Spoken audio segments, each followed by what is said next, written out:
Hello dear students, welcome back Globe Academy के online channel पे आपका हार्दिक स्वागत है। आज हम बात करेंगे मौर्य काल के प्रशासन के बारे में। हमने पहले बात की और उसके बाद में आज बात करते हैं हम एक अगला मौर्य काल के बाद में अगला टॉपिक आता है मौर्योत्तर काल। मौर्योत्तर काल के अंदर एक वंश आता है जिसका नाम है शुंग वंश। क्या नाम है? शुंग वंश। तो हम आज बात करेंगे शुंग वंश के बारे में। हेडिंग लगाते हैं शुंग वंश। शुंग वंश, हमने मौर्य काल की बात की। मौर्य काल का जो टाइम पीरियड बताया जाता है वो 323 ईसा पूर्व से लेकर के 184 ईसा पूर्व का टाइम पीरियड के मध्य मौर्य काल रहा और उसके बाद में शुंग वंश रहा। जो शुंग वंश का जो शासनकाल या टाइम पीरियड बताया जाता है वो 187 ईसा पूर्व से लेकर के लगभग 75 ईसा पूर्व तक का जो काल है वो शुंग वंश का काल माना जाता है। यानी शुंग वंश के शासकों ने यहाँ पर शासन किया मगध पर। तो ध्यान दीजिए, इस वंश की स्थापना 185 ईसा पूर्व के अंदर ही कर दी गई थी। क्या हुआ, इस मौर्य वंश का जो अंतिम शासक था, कि कहाँ का? मौर्य वंश का अंतिम शासक था जिसका नाम था बृहदत्त। मौर्य वंश का अंतिम शासक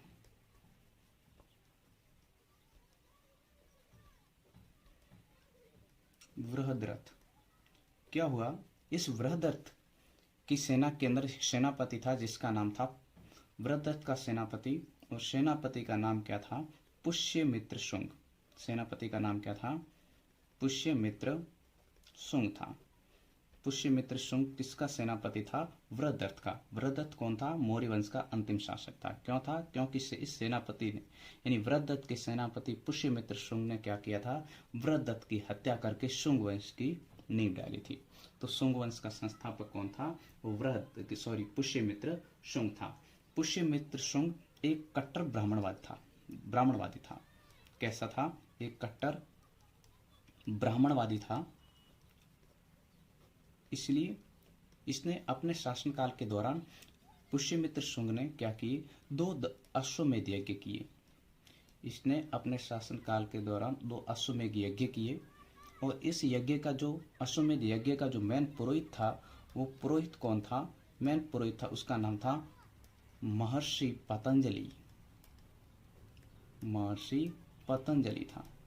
तो ध्यान दीजिए, तो महर्षि पतंजलि किसके शासनकाल के अंदर हुए थे? तो इसका नाम बताएंगे हम पुष्यमित्र शुंग के शासनकाल के दौरान, जिन्होंने पुष्यमित्र शुंग के द्वारा आयोजित किए गए अश्वमेध यज्ञ के अंदर भाग लिया था। ऐसा माना जाता है कि इस पुष्यमित्र शुंग ने क्या किया था? जो अशोक के द्वारा 84,000 बौद्ध स्तूप स्थापित किए गए थे, अशोक ने अपने शासनकाल के दौरान स्थापित किए थे, उन 84,000 स्तूपों को इसने क्या कर दिया था? नष्ट करवा दिया था। तो ऐसी स्थिति के अंदर हम क्या कहा जाता है? इसे बौद्धों का हत्यारा कहा जाता है। बौद्धों का हत्यारा किसे कहा जाता है? बौद्धों का हत्यारा पुष्यमित्र शुंग को कहा जाता है। बौद्धों का हत्यारा क्यों कहा जाता है? क्योंकि इसने पुष्यमित्र शुंग ने अशोक द्वारा स्थापित लगभग 84,000 बौद्ध स्तूपों को नष्ट करा दिया था। इसलिए इसको क्या कहा जाता है? बौद्धों का हत्यारा कहा जाता है। एक पुस्तक है जिसका नाम है हर्षचरित्र। क्या नाम है? हर्षचरित्र। इस पुस्तक का लेखक था, वो था बाणभट्ट। कौन था? बाणभट्ट। ये हर्षचरित्र क्या कहती है कि पुष्यमित्र शुंग था वो एक अनार्य था। अनार्य का मतलब ये होता है यानी एक निम्न कुल का था, निम्न कुल का व्यक्ति था। इसके बाद में शुंग वंश के अंदर एक और शासक होता है जिसका नाम आता है, नवा शासक हुआ जिसका नाम था भागभद्र। भागभद्र। क्या नाम था? भागभद्र। इस वंश का ये नवा शासक था। नवा शासक, शुंग वंश का नवा शासक था जिसका नाम था भागभद्र। इसके शासनकाल के दौरान क्या हुआ? तक्षशिला के अंदर एक यवन शासक जिसका नाम था एंटियालकिटस। क्या था? यवन शासक जिसका नाम था एंटियालकिट्स। एंटियालकिट्स का एक राजदूत था, जो राजदूत इसके भागभद्र के शासनकाल के दौरान यहाँ पर आया था तक्षशिला के अंदर। एंटियालकिट्स का राजदूत जिसका नाम था हेलियोडोरस। क्या नाम था? हेलियोडोरस। इस हेलियोडोरस ने क्या किया था? विदिशा के अंदर, विदिशा विदिशा के अंदर किया गया, वासुदेव जो थे, वासुदेव के सम्मान के अंदर एक गरुड़ स्तंभ का निर्माण करवाया था। कहां पर? विदिशा में एक गरुड़ स्तंभ का निर्माण करवाया। किसने कराया? हेलियोडोरस ने। क्यों करवाया? वासुदेव के सम्मान में, वासुदेव के सम्मान के लिए। ठीक है, तो हम ये इसके अंदर महत्वपूर्ण रूप से इसकी बात किया जाए तो इस शुंग वंश का अंदर इतना ही एक संक्षिप्त इसका वर्णन मिलता है। एक और बात की जाए कि शुंग वंश के काल के अंदर ही संस्कृत का पुनरुत्थान हुआ था और इस संस्कृत के पुनरुत्थान के अंदर महत्वपूर्ण भूमिका थी महर्षि पतंजलि की।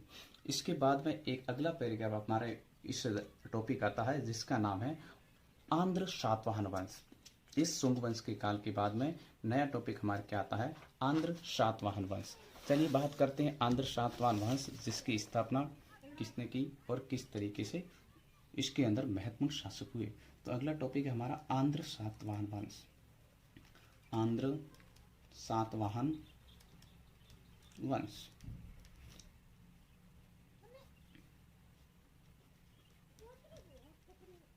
आंध्र सातवाहन वंश। आंध्र सातवाहन वंश की जो इस वंश का जो संस्थापक था वो था शिमुक। इस वंश का संस्थापक कौन था? शिमुक था। पूछा जा सकता है आपको कि आंध्र सातवाहन वंश का संस्थापक कौन था? तो शिमुक था, जिसने क्या किया था? 60 ईसा पूर्व में इस वंश की स्थापना की थी। शिमुक ने कब की थी? 60 ईसा पूर्व के अंदर इस आंध्र सातवाहन वंश की स्थापना की थी। ध्यान दीजिए, सातवाहन वंश के शासकों को दक्षिणाधिपति या इसके द्वारा जो शासित जो क्षेत्र था उसको दक्षिणा पथ कहा जाता है। क्यों कहा जाता है? कि आंध्र सातवाहन वंश का जो क्षेत्र था वो हमारे दक्षिण भारत तक की सीमित रहा है, इसलिए इनको क्या कहा जाता है? आंध्र सातवाहन वंश के शासकों को दक्षिणाधिपति कहा जाता है। दक्षिणाधिपति कहा जाता है। और सर्वमान्य तौर पर हम मानते हैं सातवाहनों का जो मूल निवास स्थान था वो महाराष्ट्र के अंदर प्रतिष्ठान, जो वर्तमान पैठण नामक माना जाता है।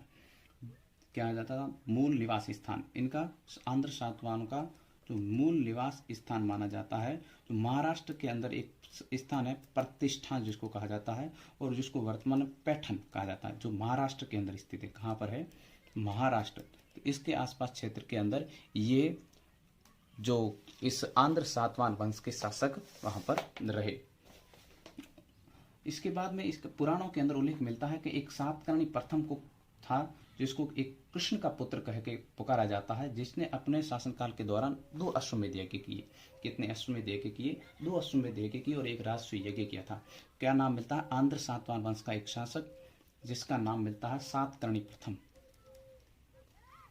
सातकर्णी प्रथम। ये आंध्र सातवाहन वंश के जो शासक थे अपने नाम से पहले अपना माता का नाम लिखाते थे। इससे पता चलता कि यहाँ का शासनकाल था, माता का यानी स्त्रियों का बहुत सम्मान था और मातृसत्तात्मक शासन व्यवस्था रही होगी। तो इसको सातकर्णी को कृष्ण का पुत्र कहा जाता था। कृष्ण का पुत्र सातकर्णी प्रथम को कहा जाता था। और इसने अपने शासनकाल के दौरान सातकर्णी प्रथम ने 2 अश्वमेध यज्ञ किए थे और एक राजसूय यज्ञ किया था। एक राजसूय यज्ञ का अश्वमेध यज्ञ और 2 अश्वमेध यज्ञ और एक राजसूय यज्ञ का आयोजन किया था।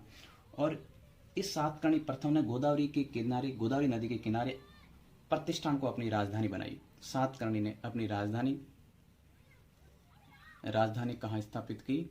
राजधानी जो इनका मूल निवास था वहीं पर प्रतिष्ठान, जिसको वर्तमान किस नाम से जाना जाता है? पैठण नाम से। तो आंध्र सातवाहन वंश की राजधानी प्रतिष्ठान किसने स्थापित की? सातकर्णी प्रथम ने की।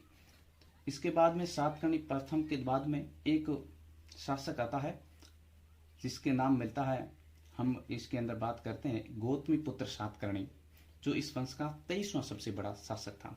गौतमी पुत्र सातकर्णी। आंध्र सातवाहन वंश का एक और शासक होता है गौतमी पुत्र सातकर्णी, जो इस वंश का 23वां शासक था। 23वें शासक था। इसने 101 से लेकर के 130 ईस्वी तक शासन किया। इस वंश का सबसे महान शासक माना जाता है। इसने भी अपने को एकमात्र ब्राह्मण कहा और शकों को हराया था और क्षत्रिय शासकों के द्रव को चूर किया था। द्रव यानी घमंड को चूर किया था। गौतमी पुत्र सातकर्णी था जिसने किया था इस वंश के अंदर एक स्वयं एकमात्र ब्राह्मण कहा था। ये ब्राह्मण इन्होंने वैदिक धर्म को सबसे ज्यादा प्रसिद्ध दिया। शकों को आक्रमण के अंदर शकों को इसने परास्त किया था, शकों को हराया और क्षत्रियों के घमंड को चूर किया। जो क्षत्रिय शासक थे जो अपने घमंडी स्वयं स्वभाव के थे उनके घमंड को इन्होंने तोड़ा था, यानी उनके जो विद्रोह या उनकी ताकत हो उसको हरा करके विजय हासिल की थी। इसके बाद में एक और व्यक्ति मिलता है जिसका नाम आता है वशिष्ठी पुत्र पुलमावी। वशिष्ठी पुत्र पुलमावी जो भी इस आंध्र सातवाहन वंश का एक शासक बनता है। गौतमी पुत्र के बाद में इसी का पुत्र वशिष्ठी पुत्र जो जिसका शासनकाल माना जाता है 130 ईस्वी से लेकर के 154 ईस्वी के बीच में इसने शासन किया था। आंध्र प्रदेश पर इसने विजय संभवतः पुलमावी ने प्राप्त की थी और इसे प्रथम आंध्र सम्राट भी कहा जाता है। इसे प्रथम आंध्र सम्राट कहा जाता है। आंध्र सम्राट क्यों कहा जाता है? क्योंकि इन्होंने सबसे पहली बार जो आंध्र सातवाहन वंश का जो शासक था जिसने पहली बार आंध्र प्रदेश पर विजय प्राप्त की थी, इसलिए वशिष्ठी पुत्र पुलमावी को प्रथम आंध्र सम्राट कहा जाता है। पुलमावी ने अपनी राजधानी आंध्र प्रदेश के औरंगाबाद जिले के अंदर इसी को ही प्रतिष्ठान को अपनी राजधानी बनाई और इसके बाद में कहा जाता है कि अपनी स्थिति को सुदृढ़ करने के लिए, सुरक्षित करने के लिए गौतमी पुत्र सातकर्णी ने क्या किया था? अपने पुत्र वशिष्ठी पुत्र पुलमावी का विवाह रुद्रदामन की पुत्री से किया था। क्या किया था? गौतमी पुत्र सातकर्णी ने अपनी साम्राज्य की स्थिति को सुदृढ़ बनाए रखने के लिए इसका वशिष्ठी पुत्र जो था पुत्र वशिष्ठी पुत्र पुलमावी, इसका विवाह किसके साथ में कर दिया था? रुद्रदामन की पुत्री के साथ में किया था। पुत्री के साथ में इसका विवाह कर दिया था, जिसकी वजह से इस रुद्रदामन जो शक क्षत्र था इसके प्रभाव को कम किया जा सके, उसके साथ में वैवाहिक संबंध स्थापित कर दिए। आंध्र प्रदेश के अंदर पुलमावी जो पुत्र वशिष्ठ पुत्र पुलमावी था उसके प्राप्त अभिलेख से ये जानकारी मिलती है कि सातवाहन के वंश के अंदर आंध्र प्रदेश पाए गए अभिलेख सबसे प्राचीन अभिलेख माने जाते हैं। और पुलमावी को ये पुलमावी था वशिष्ठ पुत्र, इसको दक्षिणा पथेश्वर के नाम से भी जाना जाता है। क्या कहा जाता है? दक्षिणा पथेश्वर। दक्षिणा पथेश्वर,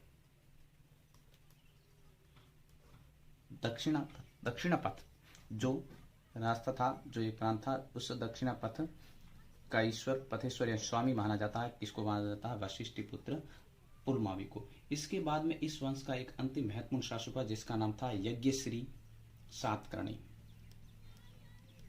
यज्ञश्री सातकर्णी इस वंश का एक महत्वपूर्ण और अंतिम महत्वपूर्ण शासक हुआ। इसने शकों के द्वारा जितने भी भूभाग जीत लिए गए थे उसके ऊपर पुनः अधिकार किया। क्या हुआ था? बीच बीच में जो आंध्र सातवाहन वंश के शासक कमजोर शासक थे उनका फायदा उठा करके शकों ने उस क्षेत्र के ऊपर अधिकार कर दिया था।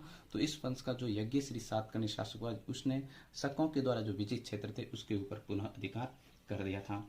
यज्ञश्री सातकर्णी के द्वारा व्यापार एवं जल यात्रा का वो बहुत बड़ा प्रेमी था, इसलिए उसने अपने शासनकाल के दौरान जो सिक्के चलाए उस सिक्कों के ऊपर क्या किया गया? जल यात्रा और समुद्री व्यापार के प्रति जो चित्र बनाए, जहाजों के चित्र मिले हैं। इस चित्रों के माध्यम से पता चलता है कि यज्ञश्री सातकर्णी बहुत जल यात्रा और व्यापार करने का बहुत बड़ा शौकीन था। ठीक है, इस तरीके से ये आंध्र सातवाहन वंश जिसके महत्वपूर्ण शासक और उनके द्वारा किए गए कार्य जो हमारे सिलेबस के अनुसार एक बार पुनः समझ लीजिए। आंध्र सातवाहन वंश की स्थापना जो संस्थापक है सिमुक है, जिसने 60 ईसा पूर्व के लगभग आंध्र सातवाहन वंश की नींव डाली। इन आंध्र सातवाहन वंश का मूल निवास स्थान प्रतिष्ठान या पैठन महाराष्ट्र को माना जाता है। और इन आंध्र सातवाहन वंश का जो साम्राज्य था वो दक्षिण भारत के अंदर था और इसलिए इसको दक्षिणाधिपति कहा जाता है। ठीक है, इस वंश का प्रथम शासक हुआ महत्वपूर्ण शासक जिसका नाम था सातकर्णी प्रथम, जिसको कृष्ण का पुत्र भी कहा जाता है। इसने अपने शासनकाल के दौरान 2 अश्वमेध यज्ञ और 1 राजसूय यज्ञ का आयोजन करवाया और उसने अपनी राजधानी प्रतिष्ठान को बनाया, यानी पैठन को बनाया। इसके बाद में इस वंश का महत्वपूर्ण शासक होता है 23वां शासक गौतमीपुत्र सातकर्णी, जिन्होंने शकों को हराने का कार्य किया। और इसके बाद में गौतमीपुत्र सातकर्णी के बाद में इस वंश का महत्वपूर्ण शासक बना वशिष्ठिपुत्र पुलमावी, जो प्रथम आंध्र सम्राट कहलाता है। क्यों कहलाता है? क्योंकि संभवतः ऐसा माना जाता है कि वशिष्ठिपुत्र पुलमावी ने ही आंध्र प्रदेश पर प्रथम बार विजय हासिल की थी। और गौतमीपुत्र सातकर्णी ने अपने साम्राज्य को सुरक्षित रखने के लिए अपने पुत्र वशिष्ठिपुत्र पुलमावी का विवाह रुद्रदामन की पुत्री के साथ में कर दिया था। और इस वशिष्ठिपुत्र पुलमावी को ही दक्षिणापथेश्वर कहा जाता है, यानी दक्षिणापथ का स्वामी कहा जाता है। इस वंश का अंतिम महत्वपूर्ण जो शासक हुआ उसका नाम था यज्ञश्री सातकर्णी, जो व्यापार और जलमार्ग का बड़ा शौकीन था और उसने अपने सिक्कों के ऊपर जहाजों के चित्र अंकित करवाए हैं। इस तरीके से ये जो शुंग वंश और आंध्र सातवाहन वंश के बारे में जानकारी यहाँ पर समाप्त होती है। आशा करते हैं आपको ये अध्याय पसंद आया होगा। ओके।